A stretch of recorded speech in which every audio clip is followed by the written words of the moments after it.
we're going to start this live, and this is Mark, Voice of Job Seekers. How are you guys?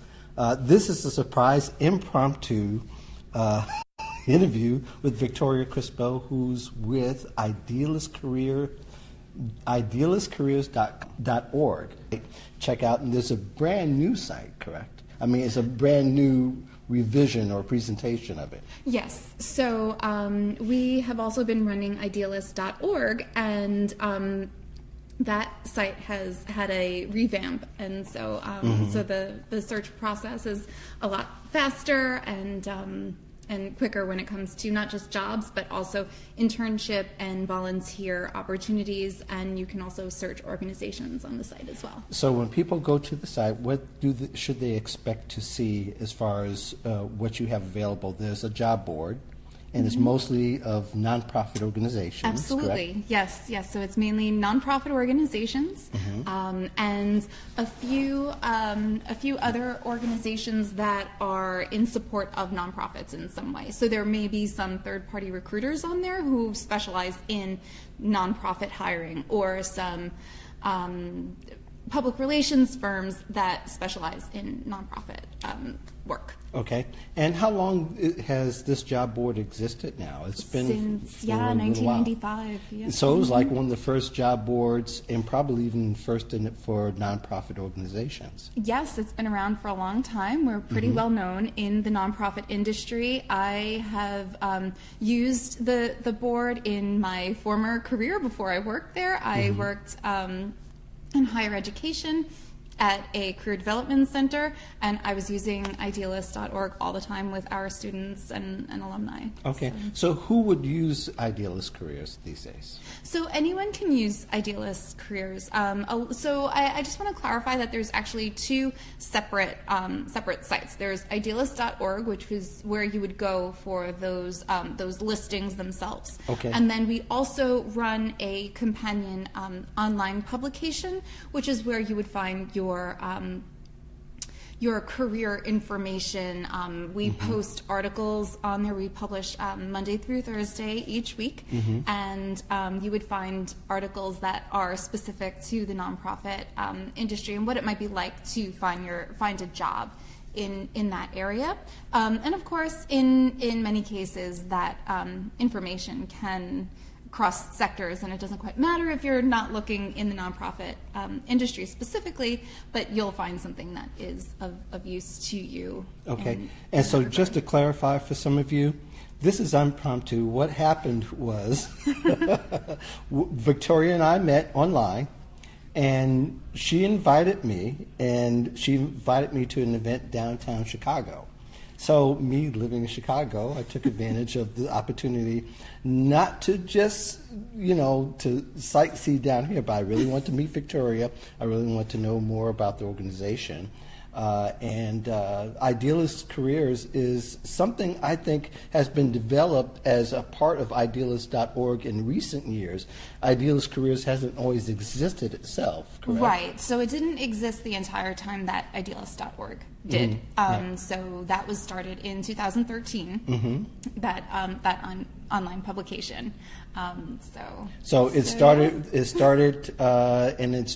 with some blog posts, I guess. Yes. And then it began to evolve into being a truly content creation portal where job seekers can learn more about jobs and careers, get advice, social impact, how it affects their lives and affects their careers. And if they're interested in pursuing it, they can get that information from there. Absolutely. And we've done a lot of other things, again, in support of job seekers. We've run some email-based classes, so a Reboot Your Resume class, Finding Your Fit, and those are things that are self-led, but we do send out an email, a lesson in an email, but at a designated time. So we usually relaunch those every January, and based on any additional interest, we may run a class later in the year or mid-year or something like that.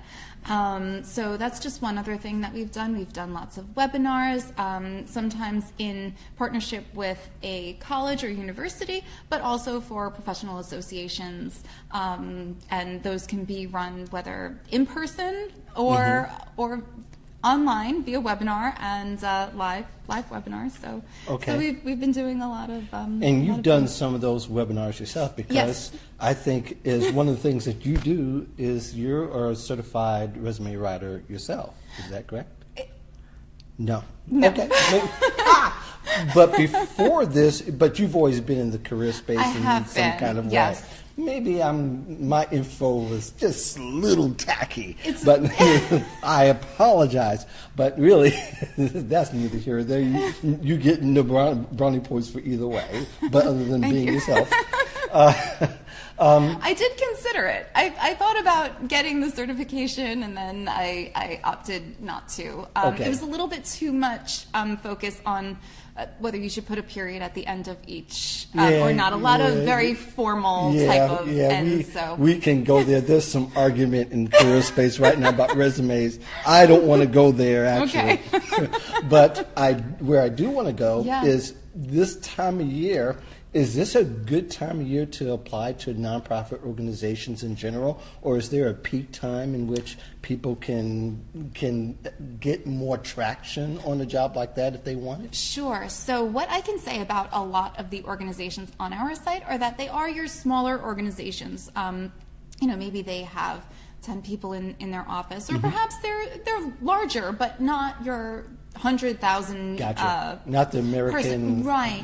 So like when you have a smaller organization, that hiring process is basically going to be more of a just-in-time approach. So I need someone now and or yesterday, and that's pretty much how that's going to. So it's actually very difficult sometimes, aside from some more formalized programs like your AmeriCorps, which obviously attracts a different type of, someone who may be looking for their first kind of pre-professional experiences or their first professional experiences, but something like that. Your charter schools will probably have an actual hiring time where they do higher volume hiring, but your typical organization that's a little bit smaller is probably not going to hire someone specifically at any given time on the calendar. It's going to be when they need someone. Sure.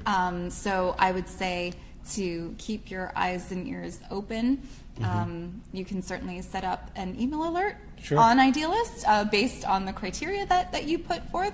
But I would also encourage job seekers to look specifically for organizations that you're interested in. So even if there's not a job listing available right then and there, develop a list of organizations that are just really interesting to you, places that you feel in line with their mission, that you, from whatever information you can gather, you feel like it's a place where you would want to work, and of course do that ever dreaded thing called networking, right? And see what you can do in that way as well. Yeah, but just to kind of throw in this point, and I know we're going to try to come to a head with this, but smaller could be better in a lot of ways.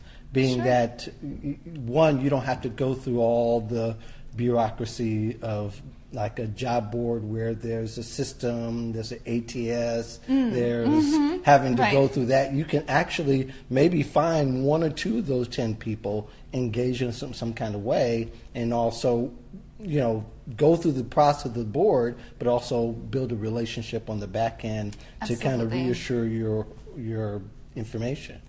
Definitely. Okay. Yeah. So if people want to know more about you or the organization, what's the best way?